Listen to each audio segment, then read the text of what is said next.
Welcome. Hope you've got your cup of coffee and your pen and paper and you're ready to get started on today's lecture. Today we are starting on chapter 2, which is chemistry. And I know you think like, well, I signed up for a biology class, but I promise we'll get into the fun stuff and biology soon enough. But chemicals form the backbone of all living organisms, right? Yeah, we're made of cells, but our cells are made of things, and we drink water. So we need to understand the molecules that build and are important to living things before we can really study the living things. So that's what we're going to do here with chapter 2. So in chapter 2, the first thing that we're going to discuss is atoms and bonds, the smallest building block of matter, and how those blocks can bond together to form bigger molecules. And then we'll talk about some of the molecules that are really important to life, like water, carbohydrates, fats, proteins, and nucleic acids. For today, we're just going to talk about atoms and bonds. We're just going to cover this first part.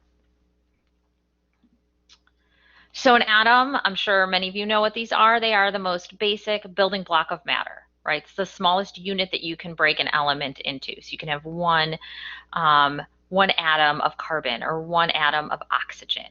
The atoms themselves, though, are made up of subatomic particles. So just like a cell has a nucleus, which we'll talk about in the next chapter, atoms have a nucleus also. Inside their nucleus, they have protons, which are positively charged. That's why it's a little plus here. They have neutrons, which are negatively charged, and they have electrons, which are negatively charged, and the electrons kind of spin around outside in these outer shells and outer rings. So the protons and neutrons are in the center, and the electrons are on the outside. And as you can see in this example we have here, there are 2 protons, there are 2 electrons, so they even each other out. They have the same number of pluses and minuses. Protons are really important because they define the element. If it has 1 proton, it is hydrogen. If you change the number of protons, you're no longer dealing with hydrogen. A really, really important element for all living things is carbon. Carbon has 6 protons. You can change the number of neutrons that it has. You can change the number of electrons that things have. That's how you get radioactive things. But if you change the number of protons, you're no longer dealing with the same element. So protons define the element. That's really important to know. And that is the atomic number. So that's what we're dealing with here. This atomic number is telling you how many protons.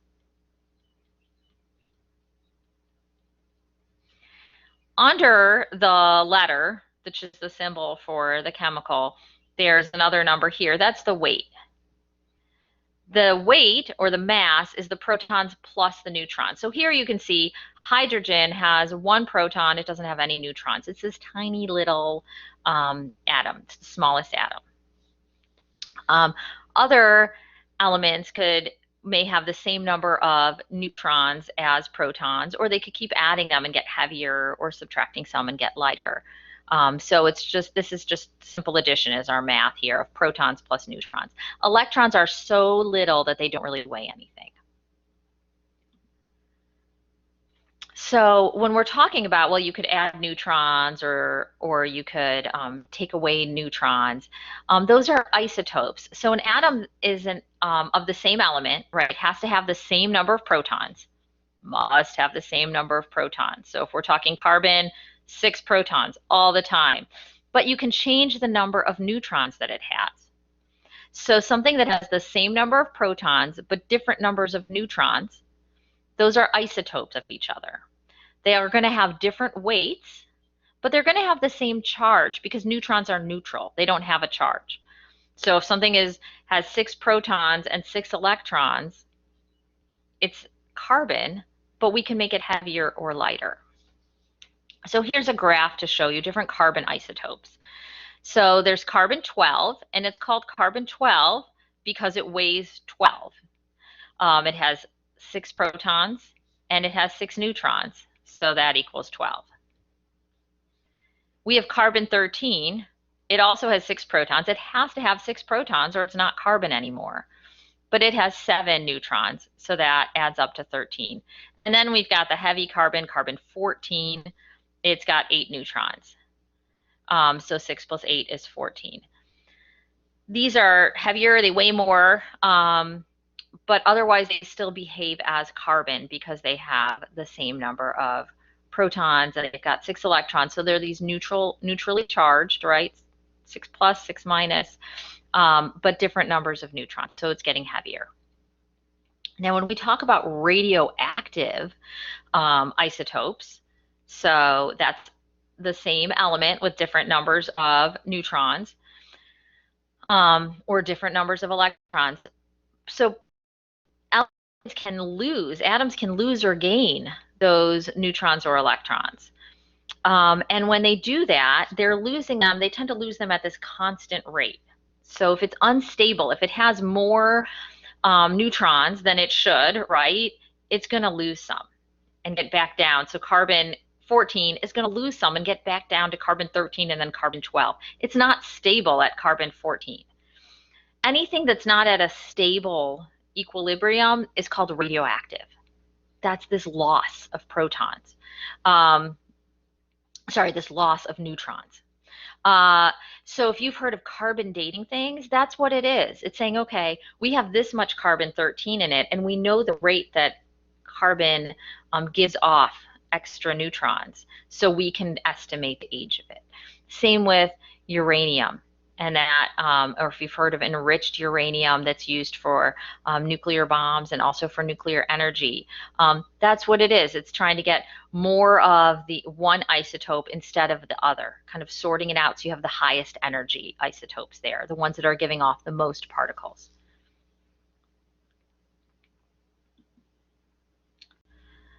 So when we're talking about chemical reactions, and chemical reactions are really important in biological systems, right? We need reactions to take place to in many of our cells, and we're going to be talking about like enzymes this semester and different chemical reactions that take place. The electrons are the part of the atom that is involved in those chemical reactions. Right? The rest of it is stable and in that nucleus and not really moving around much, unless we're talking about radioactive things. But in general, when different atoms are bonding to one another to make larger molecules, right? If you have a hydrogen, 2 hydrogens, and an oxygen, they can bond together to form water. Only the electrons are involved in that. So the number of the electrons that it has will determine the chemical properties and whether it can bond to another atom.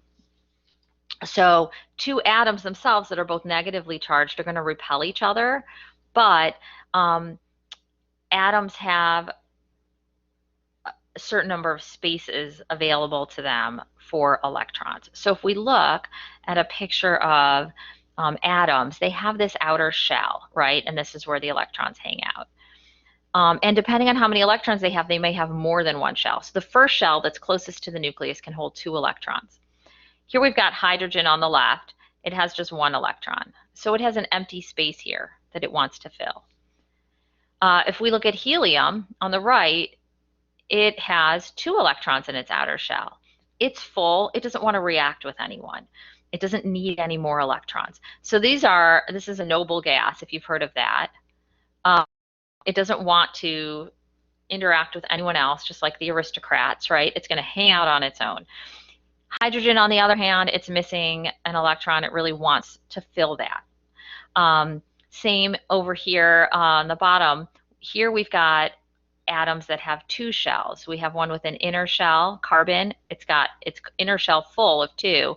And then its outer shell has 6, right? It has 6 protons, 6 electrons. But this outer shell can actually hold 8 electrons. If you look, here we've got neon on the right. 1, 2, 3, 4, 5, 6, 7, 8.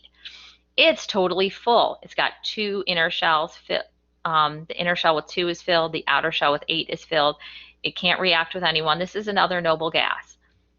Neon just hangs out on its own. Carbon, on the other hand, since it only has 4 electrons, it has 4 empty spaces where it wants to interact with other elements to fill those spaces. So when they have empty spaces, it means that this is an atom that can form bonds with other atoms. So let's look closely at carbon here. It's got 4 vacancies, right? It can react and bond with other atoms in 4, like it's got 4 different spots to do that. So it's going to react in lots of different ways. And we're going to talk in particular about 3 types of bonds. The first type of bond is a covalent bond. A covalent bond is a sharing bond because co means together, right? Sharing. So they're sharing their electrons. If you remember, hydrogen needed 1 more electron, carbon needs 4. This hydrogen is going to share with carbon this one, right? So they're going to say, here, I'll give you my electron to hold on to a little bit, but you give me yours to hold on to a little bit, and then I'll pretend I have 2 right here, right? And so the carbon is going to share with 4 different hydrogens here. So this is carbon with 4 hydrogens. This is methane. Here we've got oxygen. Oxygen has 2 empty spaces. It could either bond with 2 hydrogens, like we have on the left, to form water, right? Or it could double bond itself. Say, oh, let's share 2 electrons with each other. Now we feel like we have it all. So this is a double bond. It's got 2 little lines there. These are really, really strong bonds, and they're stable. So a covalent bond is strong. It's going to take energy to break that bond. You're going to have to put in heat or a lot of motion and action to break apart a covalent bond. So here's a closer look at a water molecule. You've got this big oxygen sharing an electron and this little hydrogen sharing an electron. Okay, another type of atomic bond is an ionic bond. So ions are atoms that have an uneven number of protons and electrons. One is positively charged, one is negatively charged. And so they attract each other. So the negative one's like, here, I'll just give you one of my electrons, and the positive one's like, thank you. And then they both become neutral from that. So those are called ions. So here we've got a positive and a negative. A great example here is table salt. Sodium is actually positively charged. Chlorine is negatively charged, and together you get this neutral salt. This is also a really strong bond. It's going to take a lot of energy to break that. If you put salt in water, you're going to have to heat it up or stir it if you want to break apart those bonds and dissolve that salt. Here's just a picture of how they share those electrons. You don't need to be able to redraw this or recreate this in any way. It's just kind of showing you in case you're curious. And then finally, the last kind of bond that we're going to discuss today is a hydrogen bond. These obviously only take place with hydrogen. Because hydrogen's so little and just has 1 electron, when it bonds to something else and it gives it its electron to share in a covalent bond, it actually, the other atom that's bigger, it has to be bigger because hydrogen's the smallest, steals it a little bit. It's like tug of war. And, if you're playing tug of war with a 1-year-old, even if you're sharing that rope, you're really tugging it a little bit more than they are, right? So the hydrogen actually becomes slightly positive because its electron is being hogged a bit by someone else. Even though they're sharing those electrons, it's being hogged. So the hydrogen is slightly positive. Whatever it's sharing it with is slightly negative. And then the hydrogen can bond to something else. And I'll show you lots of pictures of this to explain it. So here's, though, just another picture of this water molecule. We thought they were sharing that electron, right? But it turns out the oxygen is really tugging it a little bit more. So this hydrogen is becoming slightly positive and this oxygen is becoming slightly negative. So if we look at water molecules, here we've got 3 separate water molecules. Here we've got this big oxygen with the little hydrogens. These are covalent bonds, right? These big black lines are covalent bonds. But this hydrogen just became slightly positive, right? And these oxygens are slightly negative. Not strong enough to be an ionic bond, right? They're still bonded together by covalent bonds, but things are just slightly charged because your hydrogen's so little.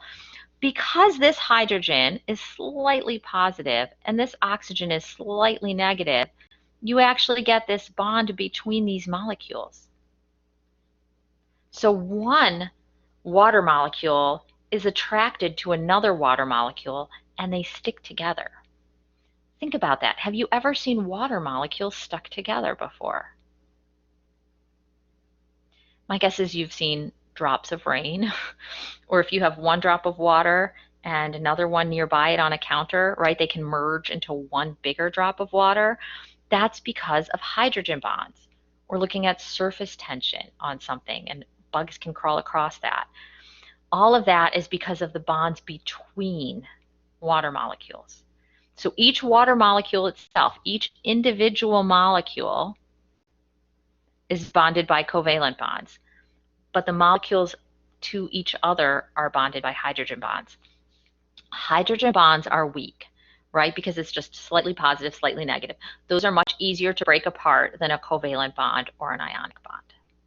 So, as we end today, I just want you to quiz yourself, name the 3 types of bonds, explain how they work, and whether they're strong or weak. That's not your discussion question, that's just quiz yourself.